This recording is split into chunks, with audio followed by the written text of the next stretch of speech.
여러분 안녕하세요. 오늘은 유나의 기도문 시리즈에 대한 설명을 잠시 드리려고 합니다.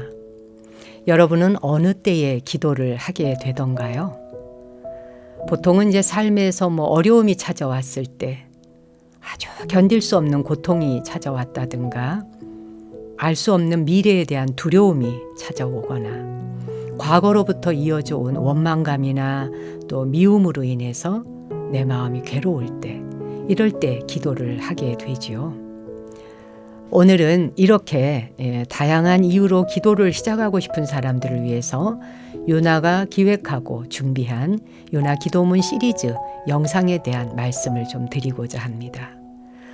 왜 우리가 기도를 하는지, 또 어떻게 기도하면 좋은지, 어떤 순간에 어떤 방법으로 유나 기도문을 활용하면 도움이 될지 미리 가이드를 해드리는 그런 시간을 가지려고 해요. 앞으로 소개될 유나의 기도문 시리즈는 사실 누구나 쉽게 읽고 따라할 수 있는 기도문이고요.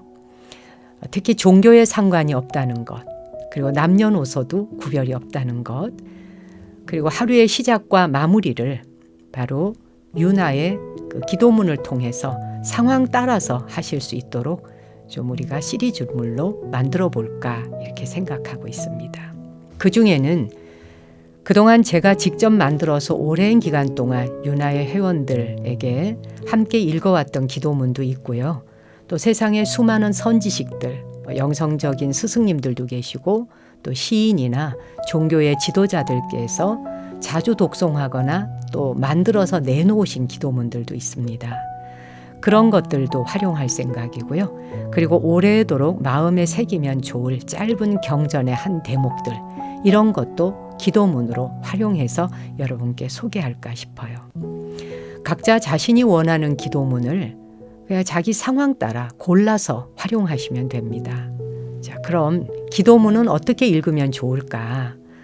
각자의 사정에 따라 조금씩 다를 수 있겠습니다만은 기도문을 읽을 때에는 가급적이면 좀 조용하고 편안한 장소와 편안한 시간을 선택하시라고 권하고 싶어요.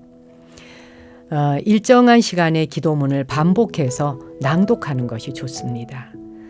오래전부터 수행자들이 만트라나 진언을 반복해서 마음을 정화하는 기도를 하는 그런 원리처럼 제가 소개하는 이런 기도문 역시 여러 번 반복해서 음미하고 마음에 새기시면 좋습니다.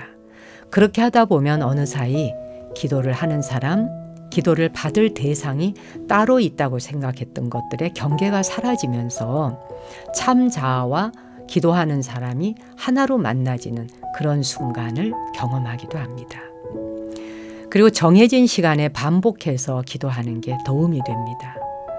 자세는 자유롭게 하셔도 좋습니다. 다리가 불편한 분은 의자에 앉아서 하셔도 되고요. 방석을 깔고 가부좌를 하고 앉아서 또 기도문을 들으셔도 좋겠고요. 두 손을 모아서 합장한 자세를 유지하는 것도 좋고 손 자세 또한 편안하게 하세요. 만약에 앉아서 하는 자세가 힘든다 하는 분은 누워서 하셔도 상관없습니다. 제가 기도문을 소개할 때마다 드리는 말씀이지만 병상에 누워 계시는 분들이 무슨 기도하면 좋습니까? 기도를 어떻게 할까요? 라고 물어오기도 하시는데요. 기도를 어떻게 할까요? 라는 게 사실 따로 있는 건 아니에요. 생각해 보면 기도라고 하는 건 이 세상에 이미 좋은 문구가 다 만들어져 있는데 자신한테 가장 유익하고 좋은 걸 끌어다 당겨서 쓰면 되는 것이더라고요. 근데 누운 자세에서도 얼마든지 기도문을 따라 하실 수도 있고 따라하는 게 힘들 때는 귀로 듣기만 하셔도 됩니다. 근데 제가 낭독을 했는 이 기도문을 그대로 속도에 맞추어서 함께 해보고 싶다 하는 분들, 그런 분들은 미리 영상을 눈높이에 맞추어서 켜놓고 기도문을 읽어가면서 그렇게 함께 독송하시면 되겠습니다. 다음으로 말씀드리고 싶은 것은요, 이제 앞으로 유나에서 올라가는 기도문 시리즈들, 이것은 각각 원하는 내용을 선택해서 자유롭게 기도하실 수 있는 것이지만 가능하면 1편으로 소개하게 되는 정화 기도문, 미안합니다, 용서하세요, 고맙습니다, 사랑합니다. 이 정화 기도문은 어느 기도를 하시더라도 항상 먼저 하고 그 다음 다른 기도를 선택해 하십사, 이렇게 말씀을 드리고 싶습니다. 그 이유는 네 마디로 이루어져 있는 미안합니다, 용서하세요, 고맙습니다, 사랑합니다, 이 네 마디를 줄여서 앞 글자만 따서 미용고사라고 축약을 해서 제가 자주 쓰는데요. 비록 이 문장은 굉장히 짧은 문구이지만 마음의 찌꺼기를 말끔하게 정화시켜주는데 아주 강력한 진원이 되어줍니다. 그래서 본격적인 기도를 하기에 앞서서 마음의 잡다한 판단이나 분별심, 우리가 우리 안입이 설신의 눈, 귀, 코, 혀, 몸, 의식이 있지 않습니까? 이 기능들은 대상과 접촉하는 찰나마다 매 순간 좋다 나쁘다를 구별하고 판단하고 분별하지 않습니까? 그래서 그 판단하고 분별하는 마음들을 비우고 지우고 하는 작업을 바로 이 네 마디의 정화 문구로 활용하시라는 겁니다. 이 기도문을 먼저 꼭 읽고 그 다음에 다른 기도로 진도 나가셔라 하는 걸 기억해 주시면 좋겠습니다.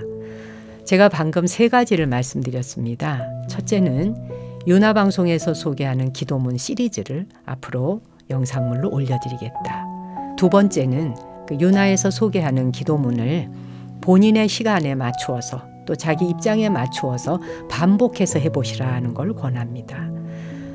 그리고 자세는 자유롭게 하시라. 앉아서 하거나 누워서 하거나 또 합장을 하거나 그렇지 않거나 자유롭고 편안하게 하시라는 말씀을 드렸습니다. 그리고 세 번째가 마지막으로 기도문 시리즈가 앞으로 계속 업데이트 되어 나갈 텐데 어떤 기도를 하시더라도 제일 앞에 소개한 1편 미안합니다, 용서하세요, 고맙습니다, 사랑합니다, 이 정화 문구를 언제나 먼저 하시라는 것. 이걸 먼저 하시고 그 다음에 자신이 좋아하는 앞으로 올라가게 되는 기도문 중에 다른 걸 선택해서 하시면 좋겠습니다 라고 권해드렸습니다. 저는 그 기도를 저도 뭐 행자 시절 3인이 때 아주 어릴 때에는 기도하라 이러니까 신심을 내서 기도해야 된다 이러니까 신심을 내기 위해서 기도해야 되는 거구나 이렇게 알고 그 법당에 가는 걸 굉장히 좋아했습니다. 그래서 그때는 천국 기도 처소를 찾아다니면서 정말 기도 산매에 빠져서 살았던 시기가 있었습니다. 이제 20대, 30대 이때엔 제가 완전 기도에 푹 빠져서 살았던 때가 있거든요. 그 기도의 즐거움이 그땐 정말 굉장했었습니다.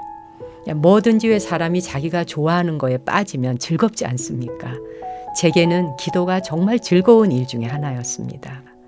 물론 제가 이제 기도가 무엇인지 방법을 잘 모르고 이럴 때에는 하면 좋다니까 시작했던 아주 어린 날에는 제가 기도를 하면 기도를 받아줄 부처님이 계시다고 생각했던 적도 있고요. 기도를 하면 기도를 받아주는 관세음 보살님이 계신다고 생각하고 열심히 했던 적이 있어요. 그러니까 받아줄 대상이 있다라는 걸 바깥에 상정해 놓고 하면 일단 굉장히 마음이 편안해지기 때문에 그러니 기도를 하는 제가 있고 기도를 받아주시는 위대한 부처님과 관세음 보살님이 저 바깥 세계에 어디 계신다고 생각을 하고 기도를 하게 되죠. 근데 그 기도가 점점점 깊어지다 보면 나중에는 기도하는 사람도 기도를 받아주는 대상도 따로 있지 않다는 것을 스스로 그냥 체험하게 됩니다. 그렇게 이제 경계가 사라지면서 기도를 하는 내가 따로 있고 참자가 따로 있다라는 생각이 없어지는 그 찰나에 그 일체감 속에서는 내 안에 그냥 기도의 힘 자체가 내 안에서 나를 운용하고 있고 나라는 존재에서 일어나는 모든 일은 내가 설계하고 내가 다 진행하여 만들어간다. 이제 이런 이치를 이제 터득하게 되는 거죠. 기도는 바로 그렇게 마음에 씨를 뿌리는 밭을 만들어 줍니다. 매일매일 씨앗을 심고 가꾸는 일과 같은 것이다 라고 생각해 보시면 좋겠습니다.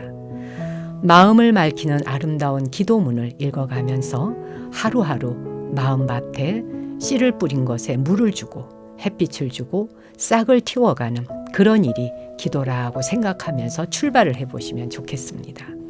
근데 기도를 할 때 조급한 마음, 바쁜 마음, 이런 마음을 가질 필요는 없습니다. 그냥 꾸준히 자신의 속도대로 천천히 다만 반복해서 매일 해나간다라고 하는 게 중요한 겁니다. 무엇이든지 습관이 되어지면 편안해지잖아요. 기도도 습관이 되어지면 나중에는 그냥 편안해집니다. 기도라는 건 잘하고 못하는 경쟁이 따로 없거든요. 가끔 기도처소에 가보면 기도를 열심히 하는 누군가가 있을 때 막 경쟁하듯이 기도하시는 분도 뵌 적이 있습니다. 기도는 누구에게 보여주기 위한 게 아니거든요. 누구하고 씨름하기 위한 것이 아닙니다. 조금씩 그렇게 마음밭을 가꾸어가는 농부처럼 진정성을 담아서 꾸준히 그렇게 기도를 해 나가다 보면 자기의 마음밭에 자신이 그 일군 꽃도 피게 되는 것이고 나무도 자라나게 되고 그래서 자신의 삶이 풍성하게 인생이 사라지게 되는 겁니다. 각자의 사연은 다르겠습니다마는 기도하는 사람은 거대한 마음의 용광로를 하나씩 가지고 있다. 이렇게 상상을 하는 것도 도움이 됩니다. 큰 용광로가 있을 때 그 용광로 속에 좋은 마음도 녹여내리고 나쁜 마음도 녹여내리고 싫다는 생각도 녹여내리고 모든 생각 분별심이 올라올 때마다 그 용광로 속에 다 집어넣어서 어떤 경계가 오더라도 다 녹인다. 이렇게 생각하시면 본래의 성품자리로 돌아갈 수 있게 됩니다. 유나의 기도문을 함께 독송하면서 우리가 마음을 모아가고 그리고 서로를 축복한다면 우리가 사는 세상이 본래 밝고 환한 것이었다 하는 것을 깨닫게 될 것입니다. 언제나 읽고 싶은 유나의 기도문 시리즈 앞으로 많이 활용해 주시고요. 그리고 덧붙여서 유나의 기도문은 함께 나누는 기도문이다 하는 걸 기억해 주셨으면 고맙겠습니다. 여러분 주변에 한 명이라도 좋고 5명이어도 좋고 널리 공유해 주셔서 아름다운 기도문이 온 세상에 퍼져나갈 수 있도록 한 분 한 분이 유나 기도문의 전령사가 되어주시기를 당부드립니다. 영상 시청하시고 난 뒤에 구독, 좋아요 한 번만 눌러주시면 그 보시를 통해서 우리 제작진들은 더 좋은 기도문들을 계속 시리즈로 올려드리도록 하겠습니다. 자, 그럼 언제나 읽고 싶은 유나 기도문에서 우리 신나게 기도하면서 만나볼까요? 여러분 모두 고맙습니다.